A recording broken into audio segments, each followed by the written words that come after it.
नमस्कार दोस्तों, आज की यह वीडियो पितरपक्ष कथा की है। पितरपक्ष का त्योहार अपने पूर्वजों के याद के लिए मनाया जाता है। पितरपक्ष में अपने पूर्वजों के याद के लिए तर्पण किया जाता है। पितरपक्ष आश्विन कृष्ण पक्ष तक चलता है। तो आइए पितरपक्ष की आप लोगों को एक बहुत ही प्रचलित कथा सुनाता हूँ। यह कथा है जोगो और भोगो की। पितरपक्ष की कथा के अनुसार जोगे और भोगे दो भाई थे। दोनों अलग अलग रहते थे। जोगे धनी था और भोगे निर्धन था। दोनों में बहुत ही प्रेम था। जोगे की पत्नी को अपने धन का बहुत अभिमान था, लेकिन भोगे की पत्नी बहुत ही सरल हृदय की थी। पितरपक्ष आने पर जोगे की पत्नी ने उससे पितरों का श्राद्ध करने को कहा, तो जोगे ने इसे व्यर्थ का कार्य समझकर टालने की कोशिश करी, लेकिन उसकी पत्नी ने उससे कहा, यदि हम ऐसा नहीं करेंगे तो लोग क्या कहेंगे।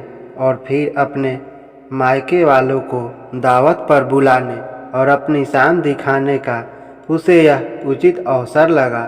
वो बोली, आप शायद मेरी परेशानी की वजह से ऐसा कह रहे हैं, लेकिन मुझे कोई परेशानी नहीं होगी। मैं भोगे की पत्नी को बुला लूँगी और उससे सारा काम करा लूँगी। फिर उसने जोगे को अपने पीहर न्योता देने भेज दिया। दूसरे दिन उसके बुलाने पर भोगे की पत्नी सुबह सुबह आकर काम में जुट गई। उसने रसोई तैयार की, अनेक पकवान बनाए और सारा काम निपटाकर अपने घर आ गई। आखिर उसे भी तो पितरों का श्राद्ध और तर्पण करना था।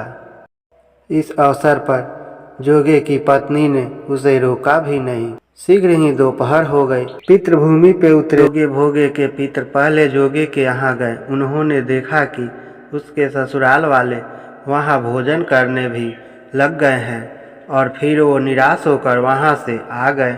अब वो भोगे के यहाँ गए। वहाँ क्या था, उनके पास तो खाने को कुछ नहीं था। उन्होंने तो मातृपितरों के नाम पर अगियारी दे दी थी। पितरों ने उसी की राख को चाट लिया और भूखे ही नदी के तट पर जा पहुँचे। थोड़ी देर में सारे पितर इकट्ठे हुए और अपने अपने यहाँ के श्राद्धों की तारीफ करने लगे। जोगे भोगे के पितरों ने अपनी आप बीती सुनाई और फिर वह सोचने लगे, अगर भोगे समर्थ होता तो शायद उन्हें भूखा नहीं रहना पड़ता, मगर भोगे के यहाँ तो 2 वक्त की रोटी भी खाने को नहीं थी। यह सब सोचकर उन्हें भोगे पर दया आ गई और वह नाच नाच कर गाने लगे, भोगे के घर धन हो जाए, भोगे के घर धन हो जाए। अब शाम हुई। भोगे के बच्चे को कुछ भी खाने को नहीं मिला था। उन्होंने अपनी माँ से कहा, माँ भूख लगी है। तब माँ ने उन्हें टालने के लिए कहा, जाओ आंगन में हांडी औंधी रखी है, उसे जाकर खोल लो और जो मिले बांट कर खा लेना। बच्चे वहाँ पहुँचे तो देखते हैं कि हांडी तो मोहरों से भरी पड़ी है। वो दौड़े दौड़े माँ के पास पहुँचे और उसे सारी बात बताई। आंगन में आकर भोगे की पत्नी ने यह सब देखा तो वह भी हैरान हो गई। इस प्रकार भोगे भी धनी हो गया, मगर धन पाकर भी वो घमंडी नहीं हुआ। फिर पितृपक्ष आया। श्राद्ध के दिन भोगे की पत्नी ने बहुत से व्यंजन बनाए, ब्राह्मणों को बुलाकर श्राद्ध किया, भोजन कराया और दक्षिणा भी दी।